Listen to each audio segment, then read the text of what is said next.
how your thinking creates your reality. What cognitive science has to say about how we experience life. There are a lot of people who are offended by the idea that we create our reality. They see it as a version of blaming the victim. Nobody asks for bad things to happen to them. I couldn't agree more. But as someone who has been helping people change their thinking and behavior using cognitive therapy, I couldn't agree more with the idea that we do indeed create much of our reality. Denying this denies your power. There are 3 buckets in life: things we control, things we influence, and things over which we have no control. What is not under our control are the many random events of life. The families we were born into, earthquakes, pandemics, illness, job layoffs, the death of loved ones, fires, and car accidents, to name a few. These are circumstances that we experience and events that we are aware of. We influence other living things with our actions. If you walk into a room, see a stranger sitting there, and decide to slap them in the face, that person will surely respond differently than if you had instead smiled. But you don't determine how that person responds. That person could decide to run away, turn the other cheek, or slap you back. What we control, and where we really start to create our reality, is in how we perceive/interpret/think about the events in our life that generate our feelings about those events, and how we subsequently respond with our behavior. No one can choose your thoughts or actions. Those are yours alone.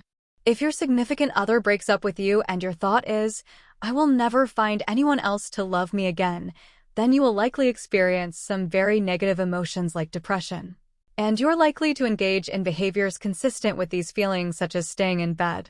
If, on the other hand, your thought is, "I am glad this loser is out of my life," then you are likely to feel and act quite differently. You choose which thought to think. Now, here's where the creating part gets really serious. Your thoughts, if you think them over and assign truth to them, become beliefs. Beliefs create a cognitive lens through which you interpret the events of your world, and this lens serves as a selective filter through which you sift the environment for evidence that matches up with what you believe to be true.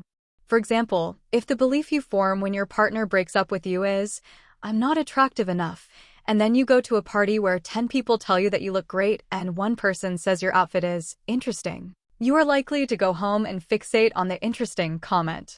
You might think other thoughts consistent with your beliefs, such as, "Why do I always pick the wrong thing to wear? I have no style. Other people dress so much better than me.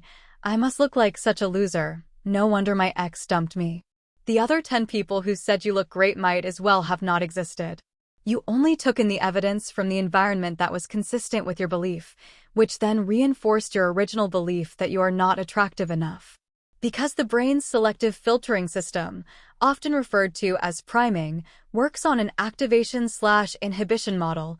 When the brain is primed by a certain belief to look for something, it shuts down competing neural networks. So you actually have a hard time seeing evidence to the contrary of an already existing belief. That's why people who are depressed see a more depressing world. It's also why you are so convinced that your view of the world is the truth. What most people don't realize is they are participating in creating their own version of the truth. What you take in from the environment through your belief filter becomes your self-concept. Your self-concept is made up of I am beliefs about who you are presently, and I can beliefs about who you are capable of being in the future. From these I am and I can statements, you create stories and narratives about who you are that you tell yourself and other people all day long. I am not good enough, I am not lovable, I cannot do it, I am smart, I am capable, I can achieve my goals.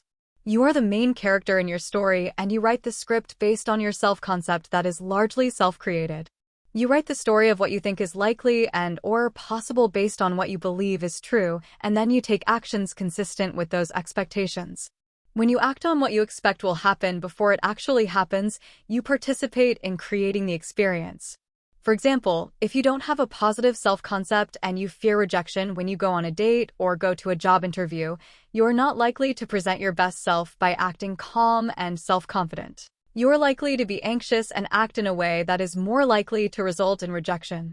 Hence, the self-fulfilling prophecy. We act in ways likely to bring about what we believe is true. That is the very definition of creating your reality. You're participating in creating your reality whether you know it or not. There is nothing magical or woo-woo about it. It is simply the way our brains operate. When you deny, reject, or are unaware of this, then you have very little power and will feel like the victim of your life. But with awareness comes choice. When you start to understand the process and make it work for you, now you are empowered to be in charge of the life you create. Will there always be things that happen that are outside of your control? Yes, that is guaranteed. But what you do control is how you think and feel, and what you subsequently do about those uncontrollable events. That is how you shape and create your life. There are always people who thrive in times of crisis. Is it because they are lucky? Most likely it is because they choose to see opportunity as opposed to disadvantage. Is it easy to break out of autopilot and take charge of this process? No. The more difficult your life has been, the harder it may seem at first. But it is doable, and it's like anything else. Once you get the hang of it, it gets a lot easier. And since it is your life, and no one else will ever be as invested in it as you, it's probably at least worth trying. I will end with my all-time favorite quote from Henry Ford: "Whether you think you can or think you can't, you are right."